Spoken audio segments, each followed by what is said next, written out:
ಮದೆ ನೋಡ್ತಾ ಇರ್ಬೋದು. ನಾಂದೇಡಿಂದ ಸ್ವಲ್ಪ ಮುಂದೆ ಒಂದಿದೆ, ಸಿಕ್ಕಾಪಟ್ಟೆ ಬಿಸಿಲು ಕೂಡ ಇತ್ತು. ಬ್ರದರ್ ಕೂಡ ಸಿಕ್ಕಿದ್ದಾರೆ. Hi brother.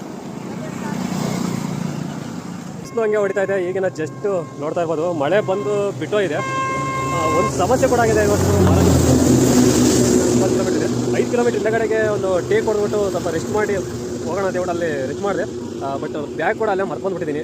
ಒಬ್ಬರು ಬ್ರದರ್ ಹೋಗಿದ್ದಾರೆ. ಈಗ ಇನ್ನೊಬ್ರು ಹೇಳಿದ್ರೆ ನನ್ನ ಬ್ಯಾಗ್ ಅಲ್ಲೇ ಬಿಟ್ಟು ಹೋಗಿದ್ದೆ ಅಂತ ಹೇಳ್ಬಿಟ್ಟು. ಅಂದರೆ ಸಿಕ್ಕಾಪಟ್ಟೆ ಬಿಸಿಲು ನೋಡಿ ಯಾವ ಥರ ಹೊಡಿತಾ ಇದೆ ಅಂತ ಹೇಳ್ಬಿಟ್ಟು ಅವ್ರು ಇವಾಗ ತಗೊಂಬರ್ತೀನಿ ಅಂತ ಹೋಗಿದ್ದಾರೆ. ನೋಡ್ಬೋದು ಅಣ್ಣವರು ಇವಾಗ ಬ್ಯಾಗ್ ತಗೊಂಡು ಕೊಡ್ತಾ ಇದ್ದಾರೆ. Thank you bro. आपका नाम? आपका नाम? ನೋಡ್ಬೋದು. ನಾನು ರಿಟರ್ನ್ ಹೋಗಿದ್ರೆ ತಿರ್ಗಾ ಒಂದು 4 ಕಿಲೋಮೀಟರ್ ಎಕ್ಸ್ಟ್ರಾ ಆಗೋದು. ಅಣ್ಣವ್ರು ಕೂಡ ತಗೊಂಡು ಕೊಡ್ತಾ ಇದ್ದಾರೆ. ಯಾಕೆ ಬೀದರ್ ಕಿतना ಕಿಲೋಮೀಟರ್? 180.